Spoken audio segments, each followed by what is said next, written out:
많은 관심을 받고 있는 사건, 사고들 짚어보겠습니다. 네, 지금 이 사건, 오늘은 임주혜 변호사와 함께하겠습니다. 안녕하십니까? 네, 안녕하세요. 네, 자 검찰이 지난주 문재인 전 대통령 딸 다혜 씨 집 등을 압수수색했는데요. 이 영장에 문 전 대통령을 뇌물수수 피의자로 적시한 것으로 알려지고 있습니다. 먼저 어떤 사건에서 비롯된 일인지부터 좀 정리를 해볼까요? 네, 뇌물 사건입니다. 사건은 2018년도로 거슬러 올라가게 되는데요. 당시 이제 이상득 전 의원에 관련해서 이상직 전 의원을 중서벤처기업진흥공단 이사장으로 임명하는 일이 있었습니다. 그 이후에 문재인 전 대통령의 전 사위 이제 서모 씨에 대해서 실질적으로 이 이상직 전 의원이 소유하고 있는 회사죠. 타이이스타젯에 이 문재인 전 대통령의 전 사위가 채용이 되었다. 이 부분에서 이제 시작이 됩니다. 이 채용 과정에서 문재인 전 대통령이 이 중서벤처기업진흥공단 이사장직을 놓고 어떤 부정한 청탁이 있었고 이에 대한 대가로서 전 사위와 이 딸 부부에 대해서 이 채용 절차를 진행함으로써 이 기간 동안 이 회사에서 근무하는 기간 동안의 임금이라던가 태국에 체류하게 되는데 그 태국에 체류하는 그 주거비 등을 지원한 것이 뇌물죄에 해당한다 이렇게 본 것입니다. 이 해당 의혹이 제기되면서 이제 다각도로 수사가 진행이 되고 있고요. 이 전 대통령 딸 다혜 씨의 자택 등에 대한 압수수색이 진행되고 있으면서 수사가 좀 본격화되고 있다고 볼 수 있고요. 이 뇌물죄와 관련해서 사실 여야 입장도 좀 대립을 하고 있습니다.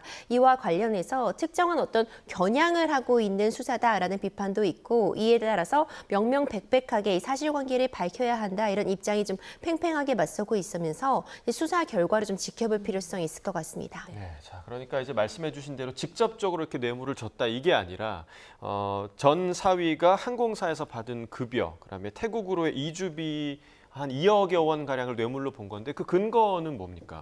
그렇습니다. 말씀 주신 것처럼 이 사위가 채용이 되는 과정에서 이런 관련한 회사에 대한 경험도 전무했고 갑자기 채용되었다 이렇게 주장을 하고 있어요. 그 과정에서 그렇다면은 이 이사장직을 놓고 어떤 거래가 있었던 것이 아니냐는 의혹을 받고 있거든요.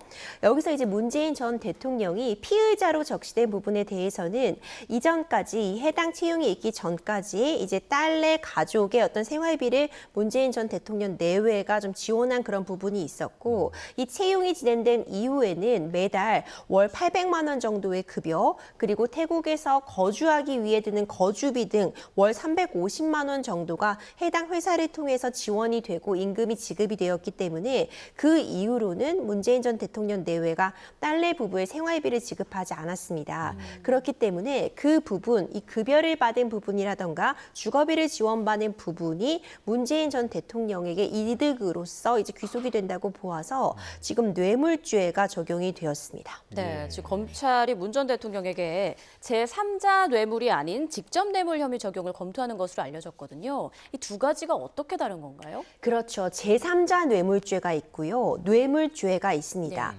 먼저 뇌물죄라고 한다면은 공무원 신분인 본인 자체가 어떤 직무와 관련해서 금품을 받았을 때 그것을 본인이 직접 받았을 때 이것은 바로 뇌물죄로 귀속이 되겠죠. 그런데 이제 제3자 뇌물죄라고 한다면요. 공무원이 직접 받은 것이 아니라 제3자가 어떤 공무원에 대한 부정한 청탁에 의해서 그 금품을 제3자가 수수한 경우에는 제3자 뇌물죄가 적용이 될 수 있습니다. 제3자 뇌물죄의 경우에는 요건에 있어서 한 가지 더 갖춰야 되는 부분이 있어요. 예. 바로 부정한 청탁 부분입니다.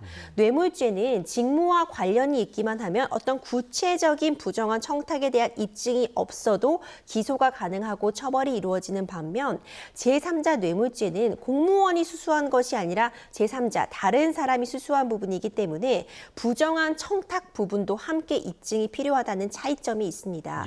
그런데 이제 이번 사안 같은 경우에는 어떻게 보자면 우리가 경제 공동체라는 이야기가 이 뇌물죄 관련해서는 항상 등장하게 되는데 문재인 전 대통령 내외와 딸내 부부가 아직 경제적으로 독립하고 있지 않고 이전에는 생활비를 지원받던 관계였기 때문에 경제적으로 공동체 하나의 몸을 이루고 있는 상황이었는데 되었다. 그렇게 보기 때문에 사실은 이 딸내 부부가 임금으로서 그리고 거주비로서 수수한 그 금원이 딸내 부부에게만 속하는 것이 아니라 문재인 전 대통령에게도 속할 수 있다. 경제적인 공동체를 이루고 있다고 보아서 일단 뇌물죄 혐의가 적용되었다고 볼 수 있을 것 같습니다. 네, 사실 뭐 이 사안을 전체적으로 봤을 때는 오히려 제3자 뇌물이 더 적용이 되는 부분이 아닌가라는 생각이 이제 단순하게 좀 들긴 하는데, 그러니까 이제 검찰의 입장에서는 오히려 그 제3자 뇌물죄보다는 직접 뇌물죄를 입증하는 게 조금 더 용이하다고 볼 수 있는 건가요? 그렇다면? 그렇죠. 말씀 주신 것처럼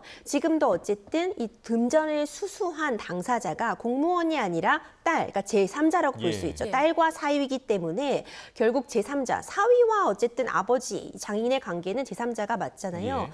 하지만 이제 입증하는 측면에서 보자면요. 이번 사건이 제3자 뇌물죄로 인정이 되려면 부정한 청탁이 확인이 돼야 됩니다. 예. 그렇다면은 그 이사장직을 놓고 내가 이사장을 시켜주게 되면은 내가 실제적으로 소유하고 있는 이 회사에다가 자리를 마련해 주겠습니다. 이것 부정한 청탁이라는 것이 입증이 돼야 되거든요. 그렇다면은 이것이 단순히 어떤 직무와 관련된 내용이다. 대통령이라는 지위가 어떤 이사장직을 이제 임명할 수 있는 직무와 관련성이 있다를 넘어서 구체적으로 부정한 청탁을 입증하는 것이 또 쉽지 않은 단계이기 때문에 일단 이러한 부분 입증의 용이성 부분이 고려가 되었을 거라고 보이고요. 예. 그리고 제3자라고 보지 않은 것입니다. 그러니까 경제적인 공동체, 하나의 가족, 하나의 몸을 이루고 있는 상태이기 때문에 굳이 제3자 뇌물죄로 기소를 하지 않고 뇌물죄로 구성을 하더라도 이 부분을 입증을 가능하겠다라고 본 것인데 여러 가지 복잡한 법리적인 쟁점뿐만 아니라 증거의 확보가 필요하기 때문에 앞으로의 수사 상황을 면밀히 지켜볼 필요성이 있습니다. 예. 네, 말씀해 주신 대로 일단 핵심 쟁점은 문 전 대통령과 딸 부부를 경제 공동체로 볼 것인가 이 부분인 것 같고 또 다른 쟁점은 어떤 게 있을까요? 그렇죠. 쟁점 크게 두 가지입니다. 말씀 주신 것처럼 첫 번째로는 과연 이 전 사위가 채용이 된 부분, 이 부분에 대해서 문재인 전 대통령이 직접 수수한 것처럼 경제 공동체로 볼 수 있을 것인가 하나가 있고요. 또 다른 쟁점 하나는 앞서 말씀드린 것처럼 이상직 전 의원이 중소벤처기업진흥공단 이사장 임명에 대해서 이것이 부정한 청탁이자 이것을 대가로 해서 채용이 진행됐는지를 입증 가능하냐는 부분입니다. 예. 그것을 입증하기 위해서는 이 채용 과정을 확인해야 되거든요. 2018년도 당시에 이와 관련해서 채용에 관여한 사람들에 대해서 어떤 소환 조사가 불가피한 상황이었고요.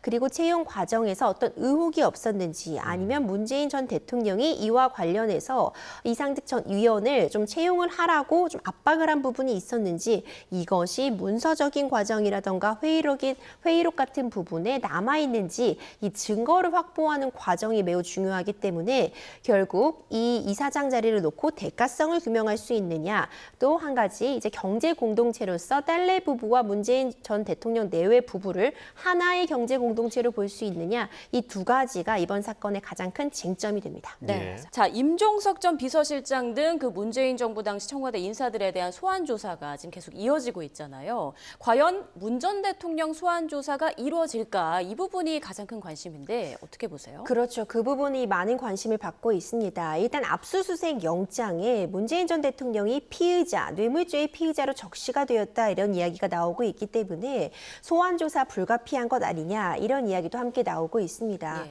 물론 혐의가 어느 정도까지 입증이 되느냐가 매우 중요할 것 같습니다.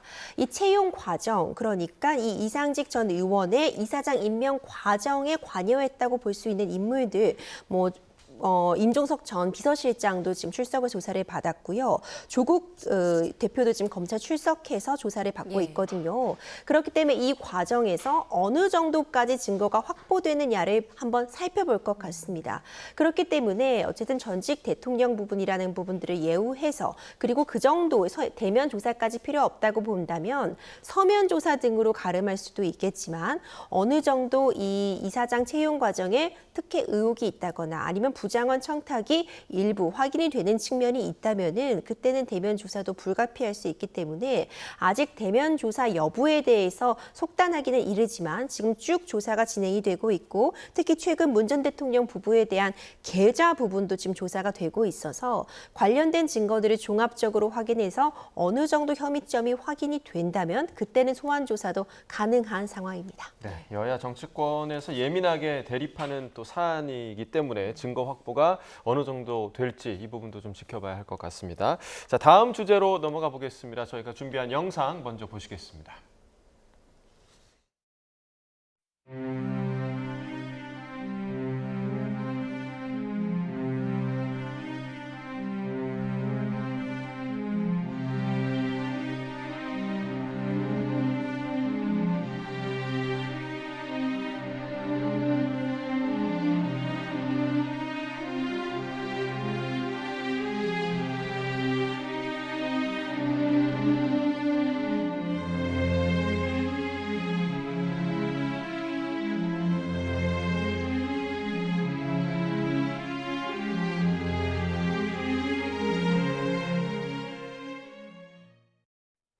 네, 자, 전역을 한 달 앞둔 병장이 별도의 숙소에서 혼자 생활하는 방식의 징계를 받다가 17일 만에 숨진 사건이었습니다. 네. 사실 저도 그 군 생활을 해봤지만 이런 징계의 종류가 있는 것도 사실 이번에 좀 처음 알게 됐는데 이 사안이 굉장히 뒤늦게 알려졌습니다. 그렇죠. 지난해 10월, 11월에 걸쳐 일어난 사건입니다. 일단 해당 사건은요, 군대 내에서 지금 제대를 한 달 정도 남겨놓은 상황이었지만 어떤 문제가 발생을 했고 징계 차원에서 이제 가해자와 피해자를 분리하는 이 당사자들을 분리하는 차원에서 별도의 공간에 마련된 숙소에서 이제 임시 숙소에서 혼자 생활을 하게 되는 그런 징계를 받게 된 겁니다. 예.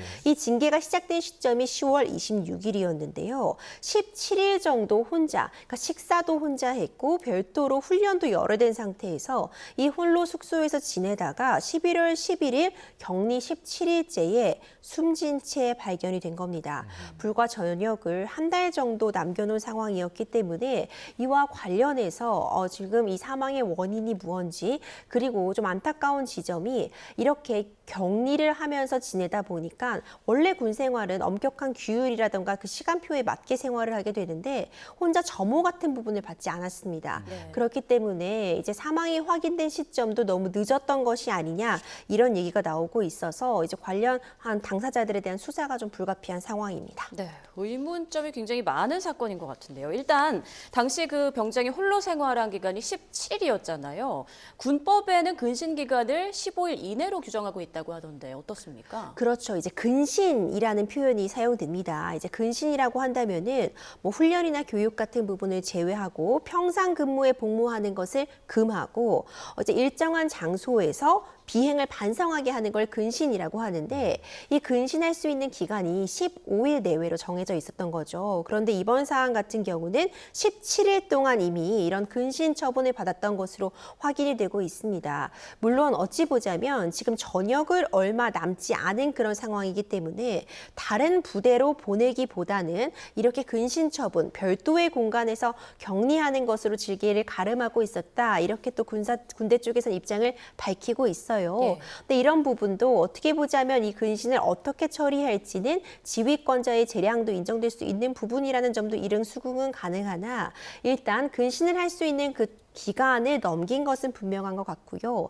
근신을 시키더라도 그 절차나 방식에 맞게 시켰어야 되는데 지금 근신한 것으로 알려져 있는 해당 숙소가 이전에 코로나19 당시에 격리병동으로 쓰였던 곳이라고 알려져 있는데 원래 사용하는 막사와는 100m가량 떨어져 있고 이 해당 숙소가 좀 열악했던 것으로 전해지고 있습니다.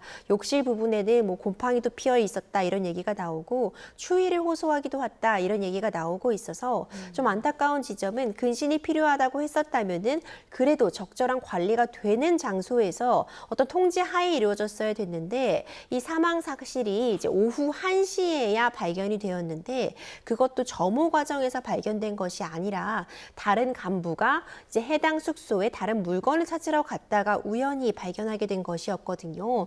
이런 부분이 어떤 관리 부실이 있었던 것은 아니냐 이야기가 나오는데 안타깝게도 이런 부분 관리를 부실한 부실하게 했던 부분에 대해서 올해 4월부터 어떤 징계 요청, 유족들의 요구도 있었는데 현재까지 어떤 징계 같은 부분이 이루어지고 있지 않은 것으로 확인이 되어서 좀 더 사실관계 확인이라던가 수사가 필요한 상황입니다. 네, 지금 뭐 말씀해 주신 대로 한두 개가 문제가 한두 개가 아닌 것 같습니다. 그러니까 어려움을 호소했는데도 그 부분이 받아들여지지 않은 것으로 보이고 또 적절한 관리가 이루어지지 않은 것 같은데 그렇다면 왜 그곳에서 혼자 세상을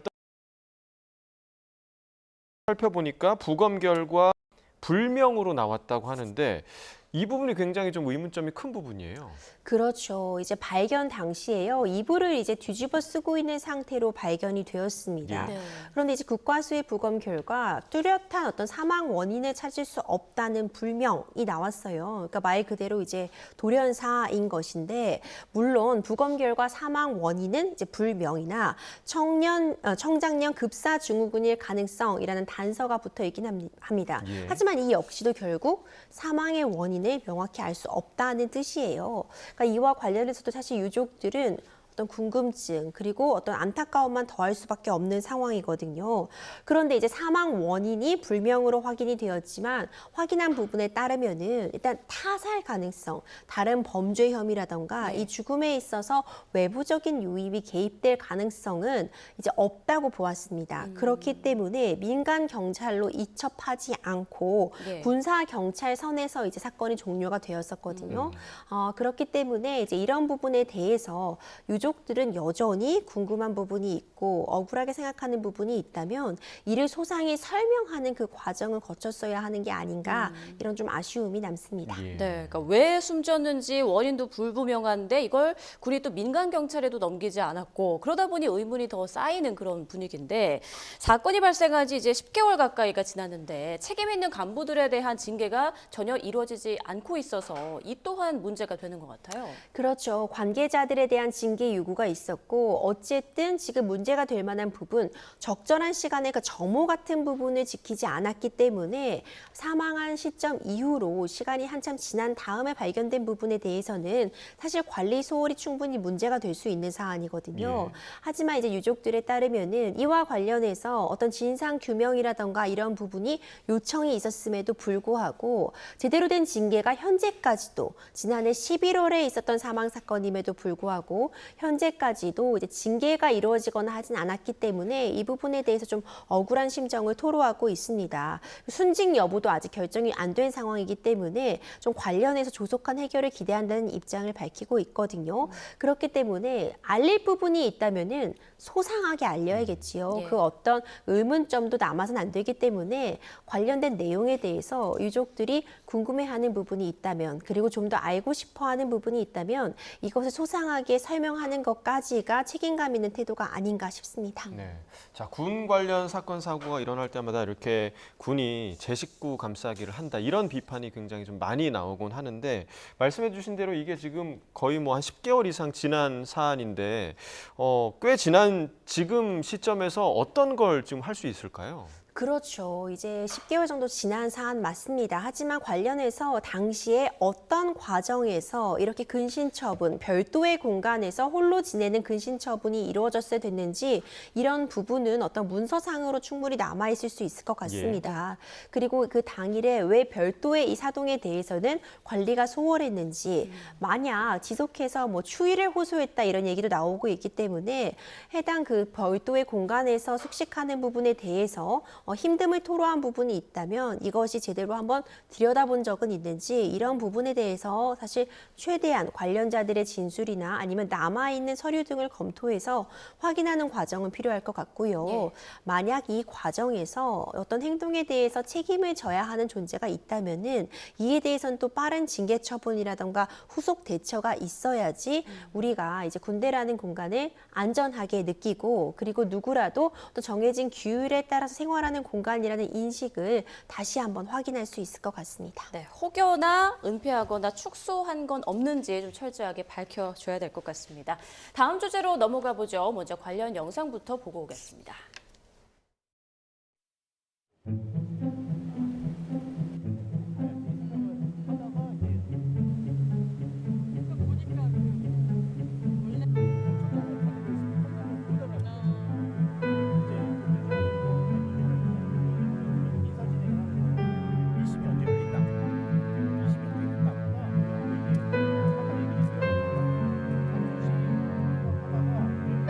한다는 소리가 일단 미안하다.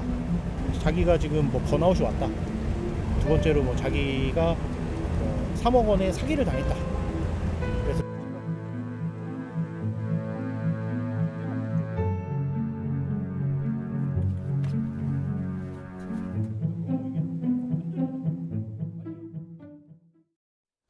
네, YTN 단독 취재로 알려진 사건인데요. 변호사가 실제로 소송을 하지도 않고 의뢰인에게 이제 승소했다라고 거짓말을 했다는 건데 변호사이시니까 할 말이 더 많으실 것 같아요. 네, 저도 이 사건 보고 굉장히 황당했습니다. 예. 어떻게 이런 일이 있을 수 있나 싶고 있을 수 없는 일이고 있어서는 안 되는 일입니다. 그리고 법적 대응 검토한다고 지금 피해자가 얘기를 하고 있는데 반드시 법적 대응 하셔야 되는 상황이에요. 이 사건 좀 설명드리자면요. 의뢰인이 해당 변호사에게 사건을 맡겼습니다. 네. 그래서 착수금도 지급을 했어요. 수임료가 880만 원이었고요. 이 사건을 진행하는 과정에서 이제 압류 등을 하기 위해서 공탁금, 그러니까 법원에 맡겨야 되는 금원이 있다고 해서 공탁금 명목으로 500만 원을 추가로 전달하기도 했습니다.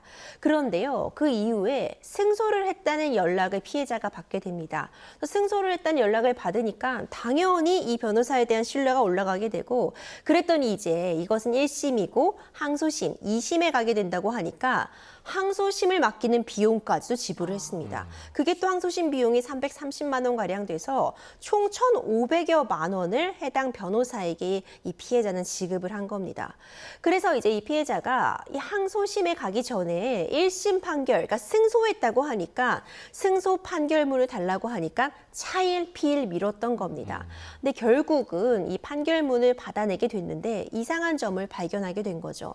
사실 이 부분도 굉장히 진짜 판결문처럼 실제 판결문처럼 작성이 되어 있었고 마지막 장에는 담당 판사들의 이름까지도 기재가 되어 있는데 직인 같은 부분이 찍혀 있지는 않았어요. 그러니까 의심을 품고 법원에 확인을 해보니까 정말 황당한 이야기 듣게 됩니다. 애초에 이 사건은 접수된 적도 없다는 말을 듣게 된 건데요. 그리고 이 판결문, 이 허위로 작성한 본인이 작성한 판결문에 나와 있는 이 판사들은 사실 해당 그 법원에 근무하고 있지도 않은 가공, 허위의 인물에 대한 이름만 적어놓은 것에 불과했습니다. 그러니까 말 그대로 본인이 진행하지도 않았는데 이 사건을 맡아서 전혀 접수를 한다거나 진행하지 않았음에도 불구하고 착수금, 처음에 수임료와 중간에 공탁금도 받았고요. 항소심 비용까지 받은 다음에 이 피해자에게는 마치 승소한 것처럼 승소 판결문을 보여준 정말 황당한 사건이 발생했습니다. 자, 실제 변호사가 벌인 일이고요. 그렇죠. 굉장히 의뢰인 입장에서는 정말 황당할 수밖에 없는 그런 상황인데 저희 이제 YTN에서 취재를 시작하자마자 변호사가 피해자에게 합의하겠다 이런 의사를 적극적으로 밝혔다고 하는데 합의하면 그만입니까? 그렇죠. 합의는 당연한 거죠. 어떻게 보자면 이 합의라는 것이 결국 넓게 보자면 지금 피해를 봤잖아요. 금전적으로 피해본 부분에 대해서 본인이 충분히 배상을 하겠다라는 의미로서 이제 합의하겠다라고 예. 밝힌 것 같은데 사실 피해에 대한 배상은 당연한 겁니다. 지금 피해자 입장에서는 지금 지급한 금원에 대해서는 당연히 다 돌려받아야 하는 것은 물론이고요. 적절한 때에 소송을 제기 못해서 그에 따라서 피해를 입었다면 그 부분 그리고 정신적인 위자료 당연히 청구해야 되는 부분이거든요. 예. 합의한다고 해서 끝날 일은 아닐 것 같고요. 만약 처음에 애초에 수임할 당시부터 이 피해자에게 소송을 진행해줄 의사가 전혀 없음에도 불구하고 이런 부분을 속여서 금전적인 부분을 갈취한 부분이 인정된다면 사기죄로 처벌도 가능할 수 있는 사안이기 때문에 합의해서 끝나는 것이 아니라 어떻게 보자면 이 피해 회복을 위한 금전적인 지급은 당연한 것이고요. 그에 따라서 책임질 부분에 대해서는 책임을 피할 수 없는 상황이라고 보여집니다. 예. 네, 지금 자막으로도 나가고 있는데 피해자인 박 씨와 그 동업자가 정신적인 충격으로 지금 정신과 진료까지 받고 있다고 하더라고요. 법적 대응에 나선다면 변호사에게 어떤 혐의가 적용되는 건가요? 그렇죠. 저도 사실 그 부분이 이해가 갑니다. 이 피해자가 이제 병원에 갔는데 의사 선생님한테 의사가 맞냐고 다시 한번 되묻게 됐다고 해요. 믿을 수 없는 거죠. 그렇죠. 그만큼 어떤 불신, 사회작용, 어떤 이제 상호작용을 함에 있어서 외부 다른 사람과 관계 맺음에 어려움을 맺게 되었다. 이렇게 지금 토로를 하고 있거든요. 예. 이 부분도 충분히 공감이 갑니다. 그렇기 때문에 일단 민사적인 배상 청구를 본다면은 기지급한 금액과 더불어서 정신적인 어떤 손해배상 청구, 그리고 원래대로라면 소송을 수행했을 때 어떤 얻을 수 있는 이익 부분에 대해서도 일정 부분 청구 가능할 것이라고 보고요. 예. 형사적으로 보자면은 물론 이 변호사법 위반 그런 부분에 따른 징계와 별도로 해서 애초부터 이렇게 소송을 진행할 의도가 없음에도 불구하고 피해자를 기망하고 금전적인 착복이 있었다면 사기죄 같은 부분도 적용이 가능하지 않을까 생각이 됩니다. 네, 자, 이 변호사가 의뢰인을 속인 게 또 이번이 처음이라고 아닌데 적절한 징계와 처벌 꼭 받아야 할 것 같습니다. 자, 저희가 준비한 다음 주제 보기 전에 영상 보겠습니다.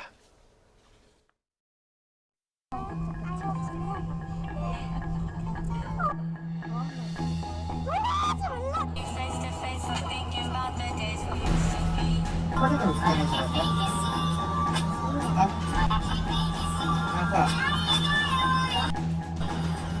아시. 아, 그냥 듣고 싶다. 코드 좀 써주세요.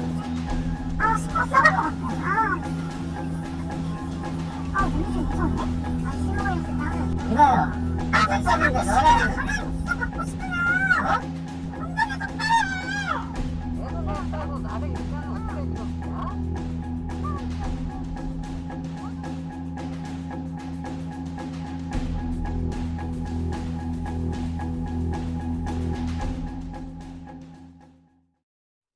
자, 지금 또 잊을만 하면 이런 택시 관련 사건이 나오고 있습니다. 그러니까 승객이 기사에게 폭언을 하거나 또 폭력을 행사하는 그런 경우인데 이번에는 택시기사가 이 승객이 음악을 굉장히 좀 크게 틀었나 봐요. 그 크게 튼 음악을 좀 줄여달라라고 했다가 지금 폭언과 욕설을 들은 그런 상황이잖아요. 네, 영상으로도 이제 음성 변조를 했지만 어느 정도 확인이 가능하시죠. 예. 지금 택시가 운행되고 있는 와중에 승객들이 탑승을 했습니다.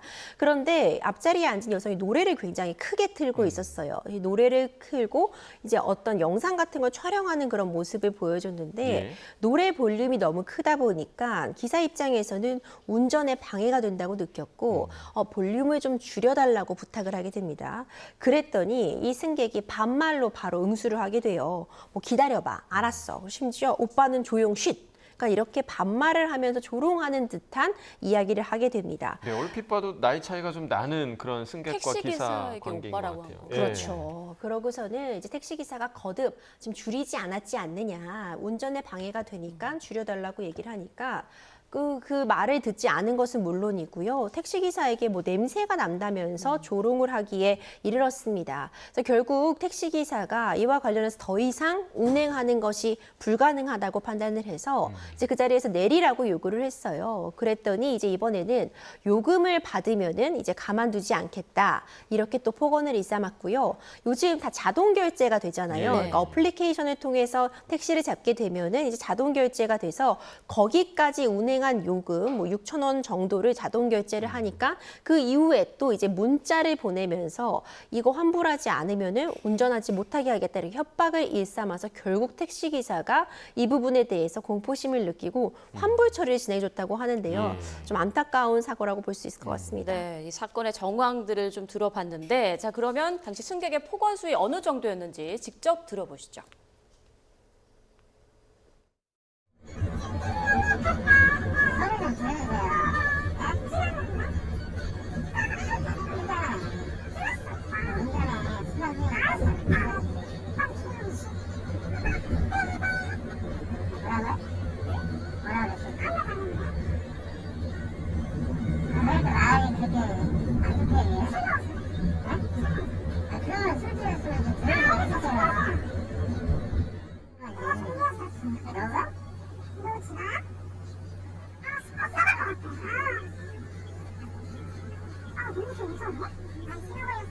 이거요. 아가씨는 운명에서 안 나? 괜찮은데 너랑 받고 싶으면